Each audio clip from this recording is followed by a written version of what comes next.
And yes, it's an all moment, right?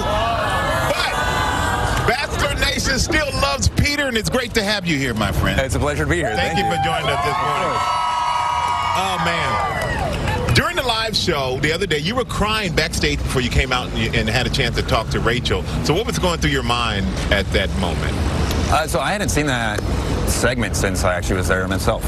It was first time being back in those emotions, and it was hard. I knew I was watching this woman be hurt, and I was watching myself be hurt, and I was going to have to face her for the first time since then. So there's a lot of emotion. And after you faced her live in front of everybody at home watching, do you feel like you left with closure? I did. I totally did. Rachel and I had a conversation on stage, and I think, you know, she's in obviously a very happy place. I'm getting to a happy place, and we left on good terms. I think it was okay. And now the one thing that stood out is the conversation you had with Rachel earlier in the season, where you told her, go find someone to have a mediocre life with. It was an amazing statement, but were you surprised by her reaction to your apology, because you did step up and apologize for that? Well, first off, that was stupid of me to say. It was in the heat of the moment.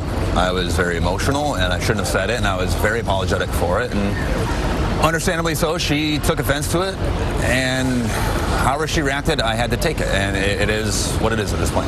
And the other day, you told Chris that you had so much more to say to Rachel, and you didn't get a chance to really say it. So what would you have said to her? It's the first time in a breakup where after the breakup there was no conversation. It was cold turkey right then and there. I asked if I could reach back out to her the next day just to, you know, say my piece, if I'm sorry. I wish there was something more I could have done. And I wasn't given that opportunity, and so there was still things that I felt like I had to get off my chest and couldn't. And she gets engaged to Brian now. Yep. And do you think that she became engaged to Brian because you said, hey, I'm not ready to propose to you right now, even though I still want to be with you? Do you think she's settled? I don't think she's settled. I think she and I had a very instant connection on our date, but I think she had an amazing connection with Brian as well. It was obvious from the start. And he's a good fit, and they seem very happy, and I wish them nothing but best. But I tell you, man, the reaction for you has been incredible around here. Robin Roberts bumped into you in the pantry, and she said, that's a whole lot of man in that pantry, Michael.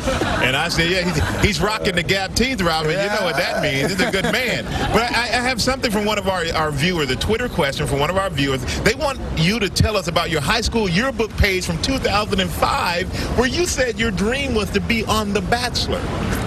I did write that. So I actually got that message from an old high school friend about a week before it came out, and it was a shock to myself as well. But at the time, I had not had a serious girlfriend. I don't even think I'd kissed a girl at that point. And The Bachelor had just started airing, and this man was like the epitome of what every guy wanted to be. He was successful, intelligent, hardworking. He was known by all and desired by the girls, and I wanted the girls. You wanted that. Real quick answer. If you're asked, will you be the next Bachelor? I'd have to think a lot about it. Well, the people have spoken. They want you to be the next Bachelor. But thank you for coming in, man. And good luck if you are asked that question. We hope you will accept.